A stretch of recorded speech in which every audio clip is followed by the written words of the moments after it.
Hi guys, BeamNG in VR is one of those experiences that feels like it shouldn't work as well as it does, yet somehow it absolutely does. It's chaotic, it's brilliant, it's educational, and it's one of the most unexpectedly fun ways to explore the fundamentals of driving, especially if you've got young kids who are just starting to understand how cars behave. Today we're diving into what BeamNG does incredibly well in VR, where it struggles, and why performance balance is the secret to unlocking the best possible experience. Let's start with the obvious. BeamNG's physics are on another level. Most driving sims dream of this level of soft body simulation, terrain deformation, and vehicle behaviour. In VR, that realism hits even harder. You feel the weight transfer, the suspension movement, the body roll, all through visual cues alone. And the open maps, they're perfect playgrounds, huge, free-roaming environments where you can explore towns, highways, forests, and industrial zones, all without the rigid structure of a traditional racing sim. For kids learning the basics of driving, that freedom is gold. They can practice steering, braking, spatial awareness, and even basic road sense without the pressure of winning anything.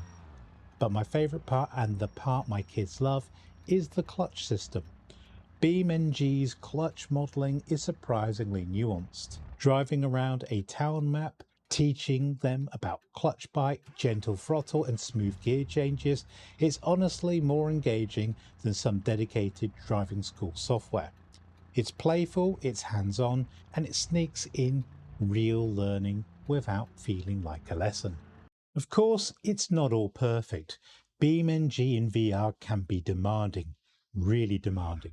Some of the more detailed maps look incredible, but they can absolutely tank performance if you're not careful. And in VR, low frame rate isn't just annoying, it's uncomfortable. Off-road driving is another challenge. The constant bouncing, rolling and uneven terrain can be disorientating, especially for new VR users. If you're prone to motion sickness, BeamNG's off-road physics will find your limits fast. And then there's the hardware reality. You can't feel things like clutch bite. There's no pedal vibration, no tactile feedback, no subtle rumble like in a real car. You have to rely entirely on engine noise and RPM behavior. It works, but it's not the same as the real thing, especially when teaching new drivers. So how do we get BeamNG running smoothly in VR? The trick is balance. You don't need everything on Ultra. In fact, BeamNG looks fantastic even with a few settings dialed back. Here are the settings that make the biggest difference. Shadows. Keep them to medium or low. This gives you a huge performance win. Reflections. Keep them simple. BeamNG's dynamic reflections are beautiful, but they're brutal for performance. Anti-aliasing. TAA works well in VR without hammering performance. If you're using a very high fidelity headset, then you can do away with anti-aliasing entirely. Geometry detail. Medium is usually enough, especially in towns. Traffic is amazing for immersion, but it's terrible for frame rate. Use it sparingly where you can. Resolution scaling. Don't be afraid to lower it slightly. VR headsets hide it better than a lot of monitors, and you should try to scale it so things look good for you. Your mileage might vary on this one because you want to make sure that the dashboard and everything in the car still look good for you. Dial these in and BeamNG becomes far more stable even on the heavier maps. Still not perfect, and you might struggle to get to 90 frames a second, but these tips should get you close to that. BeamNG in VR is a strange mix of simulation, sandbox, and pure joyful chaos.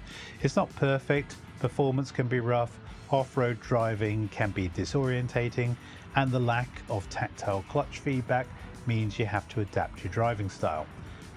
But when it works, it really works. It's immersive, educational, and genuinely fun.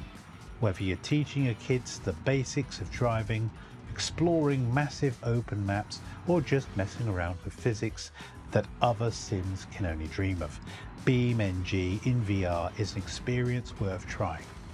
If you've got a VR headset and a PC that can handle it, give it a go. Tune your settings, pick a nice open map, and ease yourself in. You might be surprised by just how good it is. Now I hope you've enjoyed this look through BeamNG and using it in VR, and if you have, don't forget to like this video so more people can experience that joy. If you'd like me to do a deeper dive on this, please let me know in the comments. And for now, that's it. Goodbye guys. Speak to you soon.